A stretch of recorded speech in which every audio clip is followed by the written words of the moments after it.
ठीक है, कल YDSC एक्सपेरिमेंट के बारे में आपको बताया था। ब्राइट फ्रिंज की पोजीशन, डार्क फ्रिंज की पोजीशन, एक फ्रिंज की चौड़ाई। सर अब क्लास स्टार्ट हो गई है, ठीक है। तो उसके कुछ और रिजल्ट्स के बारे में अब हम लोग जानेंगे, ठीक है। पहले एक काम करते हैं, उसकी डेरिवेशन बना लेते हैं हम लोग। जो इसकी डेरिवेशन है ना YDSC की, वो हम लोग बना लेते हैं, और जो बाकी बचे हुए रिजल्ट है फिर हम लोग वो देखेंगे, ठीक है। चलिए देखिए, डेरिवेशन का बिल्कुल इजी मेथड मैं आपको बता रहा हूं। मतलब इस मेथड से आप डेरिवेशन सॉल्व करेंगे, आसानी से आपका रिजल्ट निकल कर आएगा।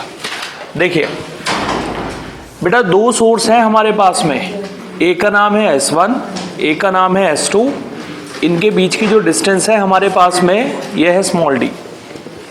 S1 और S2 के बीच की जो डिस्टेंस है वो है स्मॉल d, ठीक है। यहां से कैपिटल D डिस्टेंस पर, यहां से कैपिटल D डिस्टेंस पर ये लगी हुई है स्क्रीन, ठीक है। ये डिस्टेंस है हमारे पास में यहां से यहां तक, कैपिटल D। एक लाइट S1 से चलकर यहां P पर पहुंचेगी और एक लाइट S2 से चलकर P पर पहुंचेगी, ठीक है। जो ये S2 वाली लाइट है ये P पर पहुंचने के लिए थोड़ा एक्स्ट्रा चलेगी। इस पॉइंट को हमने नाम दे दिया है M, और इस डिस्टेंस को हमने नाम दिया है डेल्टा x। ये एंगल हम लोगों ने लेट कर दिया है थीटा। बेटा ये एंगल है हमारे पास में थीटा। इसके बाद इस पॉइंट को हमने यहां से यहां ज्वाइन कराया। ये एंगल थीटा है तो ये एंगल भी थीटा है हमारे पास में। गौर से देखिएगा जरा, ये दोनों एंगल थीटा थीटा है हमारे पास में। यह है सेंटर वाला पॉइंट O, और इनके बीच की जो डिस्टेंस है हमारे पास में यह है y। ये पूरा हम लोगों ने एक्सपेरिमेंट बना दिया है, और यहीं से हम लोग रिजल्ट बनाएंगे, यानी डेरिवेशन बनाएंगे।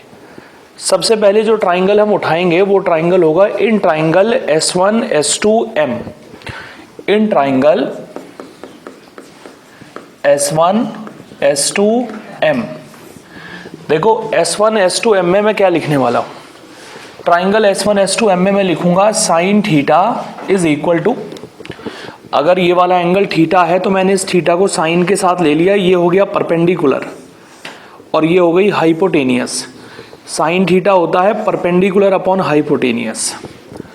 परपेंडिकुलर हो गया मेरे पास में डेल्टा x, हाइपोटेनियस हो गई स्मॉल d।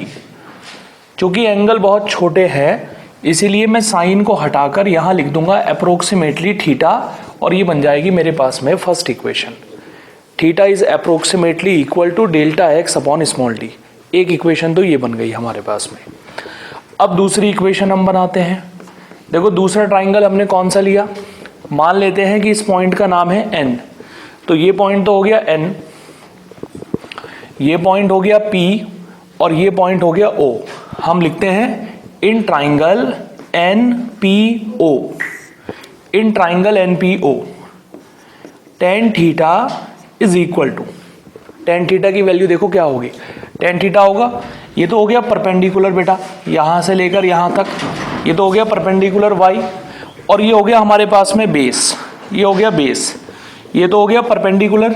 देखो ये वाला एंगल थीटा है, ये तो हो गया परपेंडिकुलर, और ये हो गया हमारे पास में बेस। तो परपेंडिकुलर हो गया हमारे पास में y अपॉन कैपिटल D।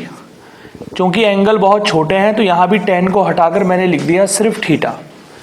तो पहली इक्वेशन हो गई हमारे पास में ये delta x upon small d approximately equal to theta, y upon capital D approximately equal to theta. बताइए दोनों इक्वेशन थीटा के इक्वल है या नहीं है। अगर ये दोनों इक्वेशन हमारी थीटा के इक्वल है तो फर्स्ट इक्वेशन को सेकंड इक्वेशन के बराबर रख देंगे। जैसे ही पहली इक्वेशन को दूसरी इक्वेशन के बराबर रखेंगे, ये बनेगा हमारे पास में delta x upon small d approximately equal to y upon capital D।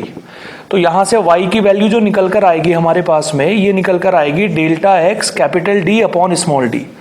This is the value of y। बेटा ये हमारी y की वैल्यू निकल कर आ गई, ये हमारी y की वैल्यू निकल कर आ गई है स्टूडेंट्स। अब देखिए हम क्या लिखने वाले हैं, हम लिखेंगे फॉर ब्राइट फ्रिंज। अगर हम ब्राइट फ्रिंज की बात करते हैं तो डेल्टा x हमारा इक्वल होगा n लैम्डा के। अगर मैं ब्राइट फ्रिंज की बात करता हूं तो डेल्टा x जो होता है ना, डेल्टा x वो n लैम्डा के इक्वल होता है। तो एक काम करेंगे, इस इक्वेशन में यहाँ जो डेल्टा x लिखा हुआ है ना, इसकी जगह n लैम्डा लिख देंगे। तो ब्राइट फ्रिंज की पोजीशन आ जाएगी हमारे पास में n d lambda upon small d, n d lambda upon small d. ठीक है।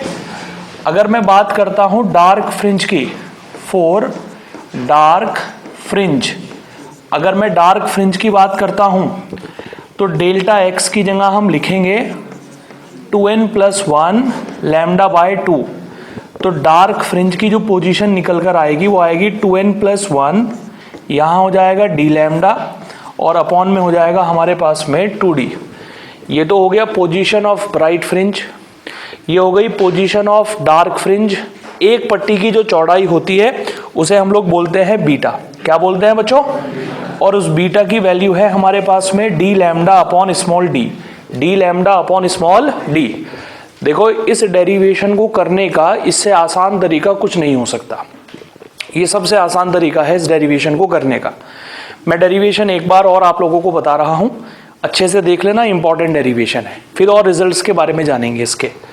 सबसे पहले कंडीशन क्या है बेटा, यहाँ है हमारे पास में S1, यहाँ है हमारे पास में S2, और S1 और S2 के बीच का जो गैप हमें गिवन दे रखा है वो है स्मॉल d।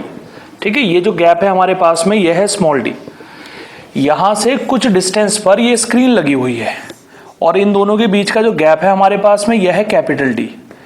इस पॉइंट को हमने यहाँ से यहाँ ज्वाइन करा दिया, इस पॉइंट को नाम दिया O।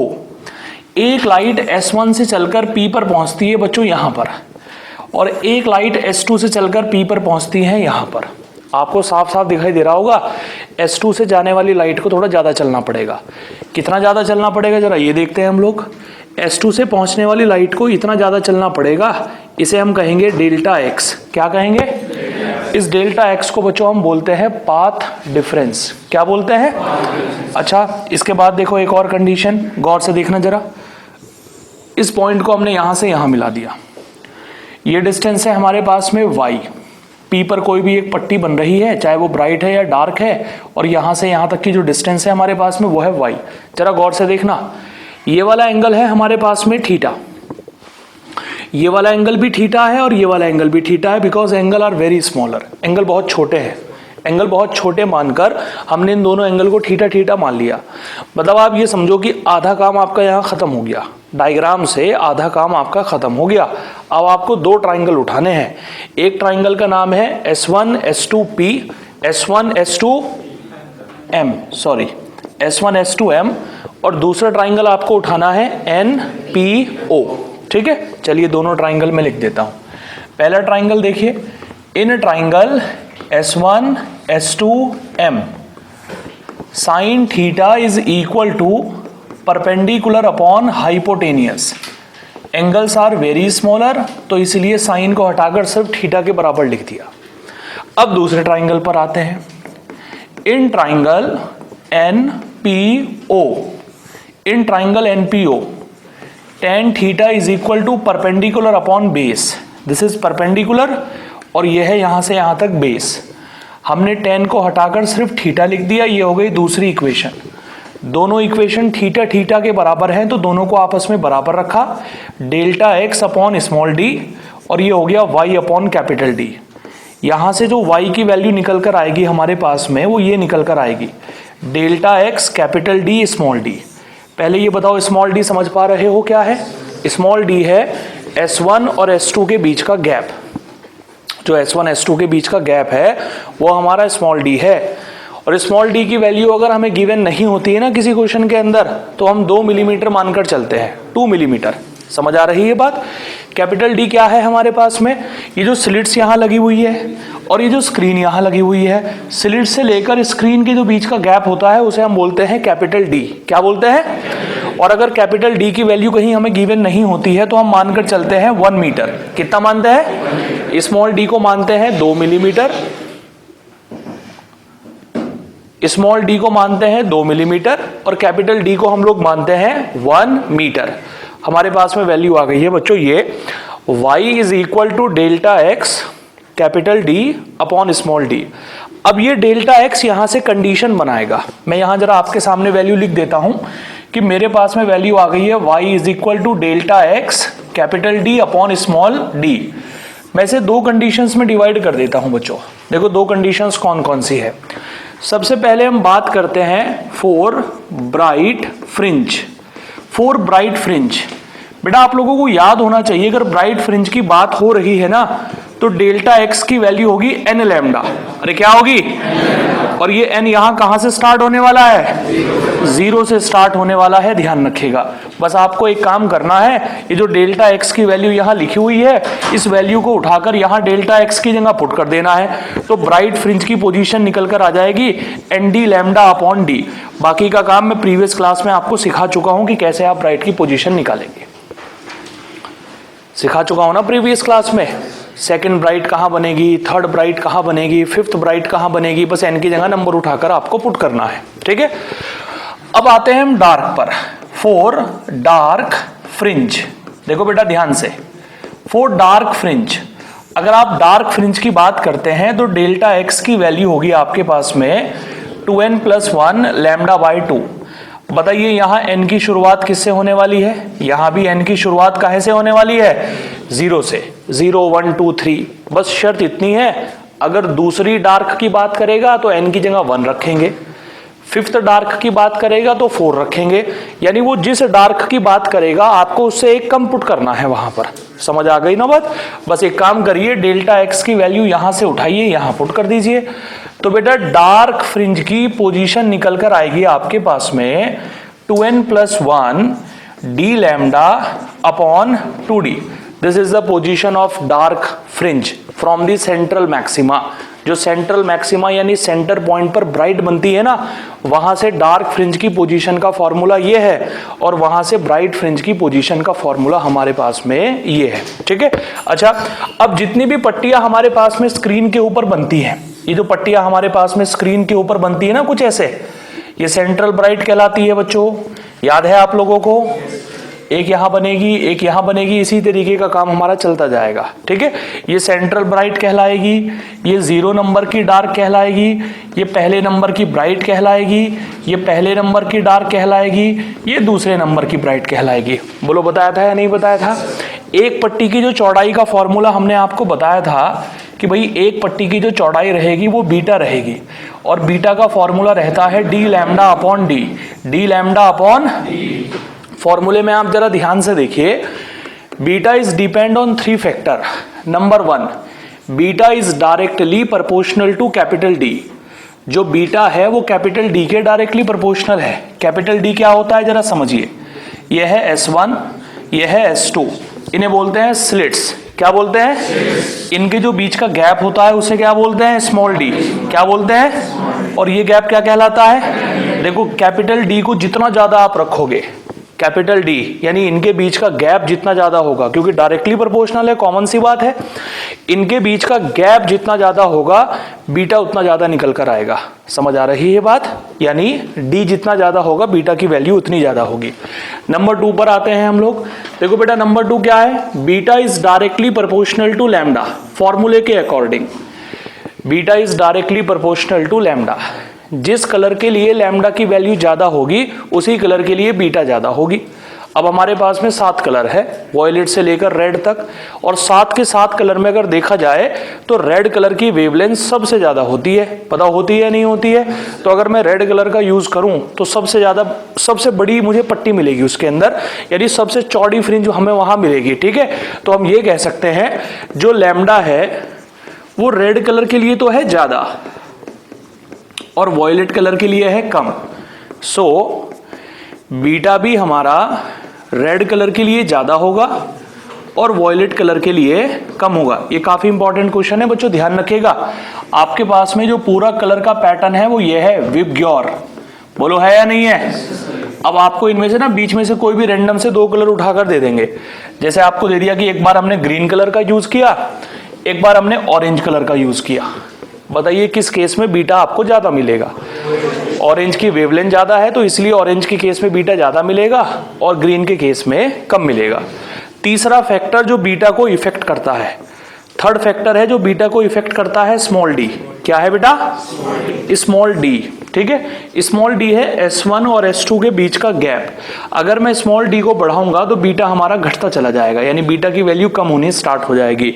तो इस तरीके से बीटा हमारा 3 फैक्टर के ऊपर डिपेंड करता है स्टूडेंट। ठीक है, तो ये तो बात हो गई न्यूमेरिकल एनालिसिस की। न्यूमेरिकल एनालिसिस मतलब मैं आपको पहली फॉर्मूला अप्लाई करना सिखा चुका हूं या नहीं सिखाया है? सिखा दिया है। ब्राइट कहाँ बनेगी, डार्क कहाँ बनेगी, एक पट्टी की चौड़ाई कितनी होगी, और एक पट्टी की चौड़ाई यहाँ 3 क्वांटिटीज के ऊपर डिपेंड कर रही है। एक कैपिटल डी है, एक लैम्डा है, एक स्मॉल डी है। क्लियर हो गई ना बात। अब इसके अंदर कुछ और पॉइंट्स भी आते हैं, जरा उन्हें भी हम लोग देख लेते हैं। भाई पहला पॉइंट हमारे पास में ये आता है, अगर इस पूरे एक्सपेरिमेंट को मैं एयर में परफॉर्म कराता हूं तो एक फ्रिंज की विड्थ का फॉर्मूला ये होगा बच्चों। अगर इस पूरे एक्सपेरिमेंट को मैं एयर में परफॉर्म कराता हूं तो एक पट्टी की चौड़ाई का जो फॉर्मूला होगा वो ये होगा, D lambda upon small D. Capital D आपको पता है, स्मॉल डी आपको पता है, लैम्डा वेवलेंथ हो गई, पुट करेंगे आंसर निकल जाएगा। इसमें क्वेश्चन आता है कि अगर पूरे एपरेटस को उठाकर लिक्विड में डुबो दिया, आपने पूरे एपरेटस को उठाया और लिक्विड में डुबो दिया, तो बताइए बीटा पर क्या इफेक्ट पड़ेगा और पैटर्न पर क्या इफेक्ट पड़ेगा। तो पहला आंसर, अगर पूरे एपरेटस को आपने लिक्विड में इमर्स्ड करा दिया तो वो जो सफेद काली पट्टी आपको मिल रही थी उन पर किसी भी तरीके का कोई इफेक्ट नहीं पड़ेगा, कोई इफेक्ट नहीं पड़ेगा। पैटर्न रिमेन सेम, पैटर्न पर कोई इफेक्ट नहीं पड़ेगा। हाँ, जो पट्टियों की चौड़ाई थी वो थोड़ी सी श्रिंक होकर कम हो जाएगी, यानी बीटा की वैल्यू हल्की सी कम हो जाएगी लिक्विड में डुबोने के बाद। अब वो क्यों कम होगी ये हम लोग जान लेते हैं जरा। देखो बेटा, अगर मैंने पूरे एपरेटस को लिक्विड में इमर्स्ड कराया तो बीटा की वैल्यू हो गई ये, बीटा इन लिक्विड है। भैया एपरेटस को लिक्विड में डुबोने से कैपिटल डी तो चेंज नहीं होगा, कैपिटल डी तो गैप है यार, स्लिट और स्क्रीन के बीच का गैप है, वो तो एज इट इज रहेगा। स्मॉल डी S1 S2 के बीच का गैप है, ये भी एज इट इज रहेगा। हाँ, लेकिन मीडियम चेंज हो जाने से, पहले मीडियम क्या था, अब क्या है, वेवलेंथ जरूर चेंज हो जाती है। जब मीडियम चेंज हो जाता है तो वेवलेंथ चेंज हो जाती है और नई वेवलेंथ आ जाएगी हमारे पास में, ये लैम्डा डैश। समझ आ रही है बात आप लोगों को? सो हम लिख सकते हैं beta in air upon beta in liquid is equal to lambda in air upon lambda in liquid. ये कंडीशन हमारे पास में बनेगी। अब लिक्विड के अंदर जो वेवलेंथ होती है वो एयर की वेवलेंथ के 1/μ टाइम्स होती है। यानी लिक्विड के अंदर अगर आपको लाइट की वेवलेंथ निकालनी है तो पहले आपको ये देखना पड़ेगा कि एयर में वेवलेंथ कितनी है, फिर लिक्विड के रिफ्रैक्टिव इंडेक्स से डिवाइड करना पड़ेगा, तब जाकर लाइट की वेवलेंथ आपकी लिक्विड में निकलेगी। तो कुल मिलाकर रिजल्ट हमारे पास में ये बना, अगर मैंने पूरे एपरेटस को लिक्विड में इमर्स्ड कराया तो पैटर्न कैसा रहेगा बच्चों, पैटर्न रहेगा रिमेन सेम। कैसा रहेगा, पैटर्न पर कोई इफेक्ट नहीं पड़ेगा। हाँ, पट्टियों पर जरूर इफेक्ट पड़ेगा। अब जो नई पट्टी बनेगी लिक्विड में वो बीटा जो एयर में बन रहा था उसके 1/μ टाइम्स होगा, ध्यान रखेगा। जो लिक्विड में पट्टी बनेगी उसकी वैल्यू होगी बीटा एयर अपॉन म्यू, और म्यू का मतलब है refractive index of liquid, refractive index of liquid. जल्दी बताइए समझ आया नहीं आया? ठीक है, बड़ा इंपॉर्टेंट क्वेश्चन है, बोर्ड एग्जाम में बहुत फ्रीक्वेंटली पूछा जाता है, तो याद रहेगा आप लोगों को। लिक्विड में एपरेटस को डुबोने से पैटर्न के ऊपर तो कोई इफेक्ट नहीं पड़ रहा है। हाँ, पट्टियों की चौड़ाई पर जरूर फर्क पड़ रहा है और पट्टियों की चौड़ाई श्रिंक होकर थोड़ी सी कम हो जाएगी और नई चौड़ाई निकालने का तरीका है आपके पास में ये। इसके बाद का पॉइंट बड़ा महत्वपूर्ण पॉइंट है, वो भी जरा गौर से देखिएगा। यह है बेटा S1, यह है आपके पास में S2 इन दोनों सोर्सेज को पता है ना कोहेरेंट बोलते हैं। क्या बोलते हैं? मैंने बनाकर भी दिखाया था पेपर में, 2 होल करके दिखाए थे आपको, 2 कोहेरेंट सोर्सेज बन गए थे। बताओ S1 S2 के बीच का गैप कितना है आपके पास में? Small d। ठीक है बेटा, यह है हमारे पास में स्क्रीन। गौर से देखिएगा, बड़ा इंपॉर्टेंट पॉइंट है। एक लाइट S1 से चलकर यहां पहुंच रही है, एक लाइट S2 से चलकर यहां पहुंच रही है। सेंट्रल वाला जो पॉइंट है, यानी जो सेंट्रल ब्राइट है, यानी जो O वाला पॉइंट है, वो हमें यहां मिल रहा है। ठीक है, बड़ा महत्वपूर्ण पॉइंट है बेटा, बहुत ध्यान से देखिएगा। अब S1 से जो लाइट आ रही है ना बेटा, मैंने एक काम किया, उसके पाथ में, उसके रास्ते में एक ग्लास का स्लैब रख दिया, एक कांच का टुकड़ा रख दिया। इस ग्लास के स्लैब की जो मोटाई है वो है T, और इसका जो रिफ्रैक्टिव इंडेक्स है वो है म्यू। ठीक है, ये आता है क्वेश्चन आपके पास में कि जो एक होल से लाइट आ रही थी, होल के सामने आपने एक ग्लास का स्लैब रख दिया। अब बताओ, ग्लास का स्लैब रखने से पैटर्न के ऊपर क्या इफेक्ट पड़ेगा? हम ये कहेंगे कि पैटर्न जो है ना वो शिफ्ट हो जाएगा। ध्यान से सुनिएगा, जिस तरफ आप ग्लास का स्लैब रखते हैं उसके अपोजिट मैनर में पैटर्न शिफ्ट हो जाता है। यानी कहने का मतलब यह है, ग्लास का स्लैब आपने यहां रखा, ग्लास का स्लैब रखने से पहले सेंट्रल ब्राइट यहां मिल रही थी हम लोगों को, ग्लास का स्लैब रखने के बाद में सेंट्रल ब्राइट जो मिलेगी ना हम लोगों को, वो यहां मिलेगी। ग्लास का स्लैब यहां रखेंगे, शिफ्टिंग नीचे की तरफ होगी। ग्लास का स्लैब यहां रखेंगे, शिफ्टिंग ऊपर की तरफ होगी।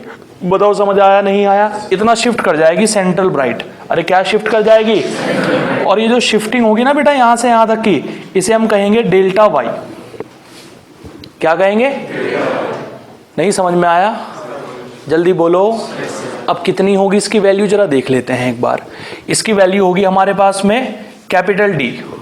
जानते हो कैपिटल डी को? कैपिटल डी क्या होता है? बताओ, इनका नाम क्या है? स्लिट्स। ये क्या है? स्लिट और स्क्रीन के बीच को क्या बोलते हैं? Capital D.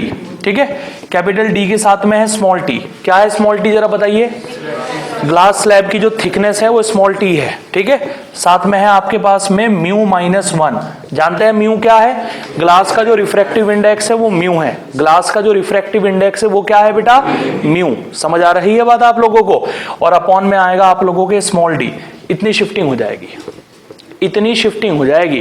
यानी सेंट्रल ब्राइट अगर यहां मिल रही थी ना आपको पहले, तो वो यहां नहीं मिलेगी, वो थोड़ा सा शिफ्ट होकर कहां पहुंच जाएगी? नीचे। अब हमें देखना है कि जितना हिस्सा शिफ्ट कर गया है, इतना हिस्सा शिफ्ट कर गया है। अरे कर गया है शिफ्ट। अब इतने हिस्से में कितनी पट्टियां बन रही होंगी? ये कितनी पट्टियां बन रही होगी हमें ये देखना है।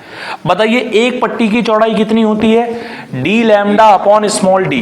D lambda upon small D lambda upon small. पहले सेंट्रल ब्राइट यहां थी, अब सेंट्रल ब्राइट यहां है। यहां ग्लास का स्लैब रखने से शिफ्टिंग हो गई नीचे की तरफ। तो इतने हिस्से में कितनी पट्टियां बन रही होंगी ये हमें बताना है। So number of fringes is equal to, number of fringes is equal to, shifting हुई है डेल्टा वाई, इतनी जगह है। ये डेल्टा वाई यहां से यहां तक की इतनी जगह है, इसे बीटा से डिवाइड कर दो। डेल्टा वाई की वैल्यू है आपके पास में डी टी, म्यू -1 अपॉन में है स्मॉल डी। बीटा की वैल्यू है हमारे पास में डी लैम्डा अपॉन डी। क्या क्या कैंसिल आउट हो रहा है फटाफट बताओ? कैपिटल डी से कैपिटल डी, स्मॉल डी से स्मॉल डी, क्या बचा आपके पास में? Mu -1 T upon lambda. इतनी शिफ्टिंग हो जाएगी, यानी शिफ्टिंग इतनी होगी और उस शिफ्टिंग के अंदर इतनी फ्रिंजेस होंगी, इतनी फ्रिंजेस होंगी, इतनी पट्टियां बन रही होंगी उसके अंदर। और आप जानते हैं कि एक बीटा में कितनी पट्टियां होती हैं? 2। कल बताया था मैंने, एक बीटा में एक ब्राइट होती है और एक डार्क होती है। इतने बीटा की शिफ्टिंग होगी, इतनी जगह में इतने बीटा आ रहे होंगे। एक बीटा में एक ब्राइट होती है और एक डार्क होती है, ध्यान रखिएगा इस बात को। ठीक है, अगर यही सवाल कुछ ऐसे आता बच्चों कि यहां है हमारे पास में S1, यहां है हमारे पास में S2, यह है हमारे पास में स्क्रीन। अरे ध्यान से देखना भाई जरा, यह है हमारे पास में स्क्रीन, यह है सेंट्रल वाला पॉइंट। एक लाइट यहां से निकलकर यहां पहुंच गई, एक लाइट यहां से निकलकर यहां पहुंच गई। ठीक है, जरा गौर से बताना। एक स्लैब तो मैंने यहां रखा, इसकी मोटाई है T और इसका रिफ्रैक्टिव इंडेक्स है म्यू। ठीक है, विशु बताओ शिफ्टिंग किस तरफ होगी? नीचे हो जाएगी इसकी वजह से। और बिल्कुल इसके जैसा ही एक स्लैब मैंने यहां रख दिया, इसकी मोटाई कितनी है? T और इसका रिफ्रैक्टिव इंडेक्स कितना है? म्यू। इसकी वजह से बताओ शिफ्टिंग कहां होगी? ऊपर। तो ओवरऑल शिफ्टिंग कहाँ हुई? कहीं भी नहीं हुई। इसकी वजह से कहाँ हो गई? नीचे। इसकी वजह से कहाँ हो गई? ऊपर। यानी पहले सेंट्रल ब्राइट आपको यहां मिल रही थी, अभी भी सेंट्रल ब्राइट आपको यहीं मिलेगी। नेट शिफ्टिंग किसके बराबर हो जाएगी? नेट शिफ्टिंग 0 के बराबर हो जाएगी। चलिए बताइए समझ आया नहीं आया? ठीक है। लेकिन अगर मैं एक काम करूं बेटा, अलग अलग मटेरियल का मैं रिफ्रैक्टिव इंडेक्स यूज करूं, मतलब अलग अलग मटेरियल के ग्लास स्लैब में यूज करता हूं। यहां पर देखो ऐसे, ये हो गया S1, ये हो गया S2, ये हो गया स्क्रीन,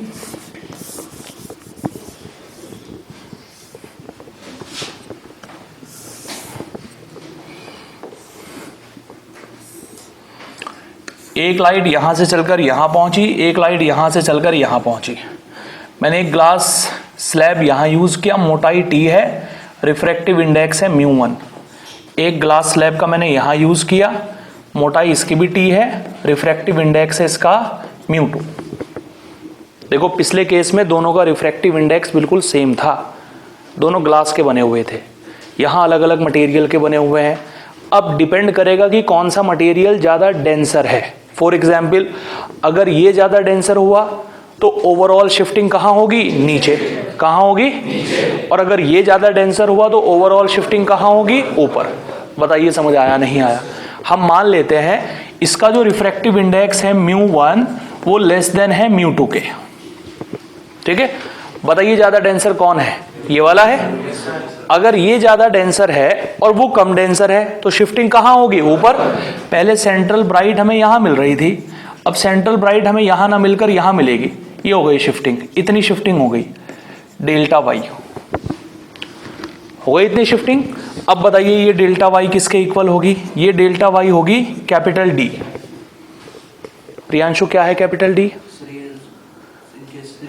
स्लिट और स्क्रीन के बीच का गैप। वैल्यू गिवन नहीं है तो 1 मीटर लेनी है। ठीक है। साथ में होगा टी। क्या होगा बेटा? टी क्या है? दोनों की थिकनेस मैंने सेम मान रखी है। समझ आ रही है बात? अच्छा, अब बताओ किसका रिफ्रैक्टिव इंडेक्स ज्यादा है? तो यहां आप ब्रैकेट में लिखेंगे μ2 माइनस μ1, μ2 माइनस, और अपॉन में क्या रखेंगे? Small T. क्या रखेंगे? इतनी शिफ्टिंग होगी। बोलो समझ आया नहीं आया? अब इतनी जगह में कितनी पट्टी आ रही होंगी, कैसे निकालोगे? इतनी जगह में कितनी फ्रिंजेस बन रही होगी? नंबर ऑफ फ्रिंजेस निकालने के लिए डेल्टा वाई को किससे डिवाइड करोगे? बीटा से। किससे डिवाइड करोगे? ये आपकी फ्रिंजेस निकल जाएगी। इतनी शिफ्टिंग आ रही होगी यहां पर। तो अब बताइए डेरिवेशन क्लियर हो गई? ब्राइट फ्रिंज की पोजीशन का पता चल गया, डार्क फ्रिंज की पोजीशन का पता चल गया, बीटा का पता चल गया, बीटा कितने फैक्टर पे डिपेंड करता है इसका पता चल गया। लिक्विड में डुबोने से पैटर्न के ऊपर कोई इफेक्ट नहीं पड़ेगा, बीटा श्रिंक होकर थोड़ा सा कम रह जाएगा। समझ आ रही बात? और ग्लास स्लैब अगर इधर रखोगे तो शिफ्टिंग कहाँ होगी? नीचे।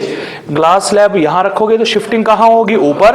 और अगर बिल्कुल आइडेंटिकल ग्लास स्लैब, बिल्कुल एक जैसा ग्लास स्लैब यहां भी और यहां भी रखोगे तो कहीं शिफ्टिंग नहीं होगी। और अगर अलग अलग ग्लास स्लैब रखोगे तो डिपेंड करेगा कि कौन सा ग्लास स्लैब ज्यादा रिफ्रैक्टिव इंडेक्स का है, उसके अपोजिट मैनर में शिफ्टिंग होगी। बोलो बेटा समझ में आया? कोई प्रॉब्लम किसी को? अब इसके अंदर 2 थियोरेटिकल पॉइंट आते हैं, उन्हें भी डिस्कस कर लेते हैं। 2 छोटे छोटे से थियोरेटिकल पॉइंट है। YDSC एक्सपेरिमेंट के अंदर हम लोग क्या करते हैं बच्चों? सबसे पहले हम लोग लगाते हैं एक सोर्स, इसका नाम होता है मोनोक्रोमेटिक सोर्स।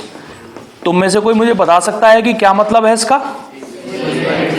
इसके अंदर से एक कलर की लाइट निकलती है, यहां होता है S1 और यहां क्या होता है? और यहां होता है आपके पास में स्क्रीन। ठीक है। और स्क्रीन के बिल्कुल बीचों बीच यानी यहां पर यहां एक पट्टी बनती है, इसे क्या बोलते हैं? Central bright. क्या बोलते हैं? अब क्वेश्चन देखो क्या बना, बड़ा अच्छा क्वेश्चन है ये भी। मोनोक्रोमेटिक का मतलब है एक कलर का सोर्स, चाहे वो रेड का हो, चाहे वो वॉयलेट का हो, वो ग्रीन का हो या येलो का हो, एक कलर होगा सिर्फ। समझ आ रही बात? सवाल आया, आपने मोनोक्रोमेटिक सोर्स को हटाकर ऐसा सोर्स लगा दिया। इस तरीके के सोर्स का नाम होता है व्हाइट लाइट सोर्स। जिसके अंदर से व्हाइट लाइट निकलती है ना, उसे व्हाइट लाइट सोर्स बोलते हैं, या विजिबल लाइट सोर्स, यानी प्रैक्टिकली अगर आप सोचो, घर में 0 वॉट का बल्ब लगा रहता है, उस 0 वॉट के बल्ब को हटाया और हमने एक व्हाइट कलर की ट्यूबलाइट लगा दी वहां पर। समझ आ रही बात? तो ऐसा करने से पैटर्न के ऊपर क्या इफेक्ट पड़ेगा, ऐसा करने से पैटर्न के ऊपर क्या इफेक्ट पड़ेगा? तो हमारा आंसर ये कहेगा कि भाई ऐसा करने से पैटर्न पहले तो bright dark bright dark bright dark मिल रहा था, यहां बिल्कुल सेंट्रल में ब्राइट बन रही थी, जस्ट इसके ऊपर डार्क, यहां भी डार्क, फिर ब्राइट, फिर डार्क, फिर ब्राइट, फिर डार्क, फिर ब्राइट, फिर डार्क, ऐसा ही तो हो रहा था। लेकिन अगर आप मोनोक्रोमेटिक को व्हाइट लाइट से रिप्लेस कर दोगे ना बच्चों, तो जितनी भी पट्टियां हैं वो सारी की सारी कलरफुल बनेंगी। कैसी बनेंगी? यानी सेंट्रल ब्राइट पहले भी सेंट्रल ब्राइट थी, मतलब सेंट्रल ब्राइट पहले भी ब्राइट थी, सेंट्रल ब्राइट अभी भी ब्राइट रहेगी। सेंट्रल ब्राइट को छोड़ दीजिए, सेंट्रल ब्राइट को छोड़ दीजिए, जैसी पहले थी ऐसी ही अब रहेगी, इस पर कोई प्रभाव नहीं पड़ेगा। समझ आ रही बात? बाकी की जो रह गई आप लोगों की, यानी यहां से इधर और यहां से ऊपर, यहां जितनी भी पट्टियां बनेंगी वो सब कलरफुल बनेगी और कलर का पैटर्न होगा वॉयलेट से रेड की तरफ जाते हुए, वॉयलेट से रेड की तरफ जाते हुए। ये बड़ा महत्वपूर्ण क्वेश्चन है, आप ध्यान रखेंगे। अगर मोनोक्रोमेटिक सोर्स को हटाकर, धनंजय समझ रहा है बात हमारी? क्या समझा तू बता? बोलो। हमने किसको हटाकर क्या लगाया? ये कौन सा सोर्स है? क्या होता है मोनोक्रोमेटिक? लाइट तो विजिबल से भी निकलती है यार, लाइट तो व्हाइट लाइट के सोर्स से भी निकलती है। ऐसा मत करो भाई, थोड़ा सा इंटरेस्ट लो क्लास के अंदर। मोनोक्रोमेटिक समझ गए बेटा सभी लोग? जिसके अंदर से एक कलर की लाइट निकलती है, चाहे वो किसी भी कलर की निकले, और विजिबल जो है आपके पास में, या व्हाइट लाइट का जो सोर्स है वो कुछ इस तरीके का सोर्स है। समझ आ रही बात? अगर मैं इसे हटाकर विजिबल या व्हाइट लाइट का सोर्स लगा दूं तो सेंट्रल ब्राइट पर तो कोई इफेक्ट नहीं पड़ेगा, सेंट्रल ब्राइट जैसी पहले थी वैसे ही अब रहेगी, ठीक है। लेकिन सेंट्रल ब्राइट के अगल बगल जो ब्राइट डार्क बन रही थी ना, वो सारी की सारी कलरफुल अपीयर होंगी। कैसी अपीयर होंगी? और कलर का पैटर्न होगा violet to red, violet to बोलिए समझ आ गई क्या बात? एक और पॉइंट है इसके अंदर, वो भी सुन लीजिए फिर लिखिएगा आप लोग, ठीक है। पॉइंट ये है, अगर इन 2 होल में से एक होल को बंद कर दिया जाए तो आप बताइए कि YDSC होगा या नहीं होगा। अब मैं ये चीज समझाने के लिए ना आपको एक डायग्राम दिखाता हूं, पहले जरा ध्यान से देखिएगा भाई।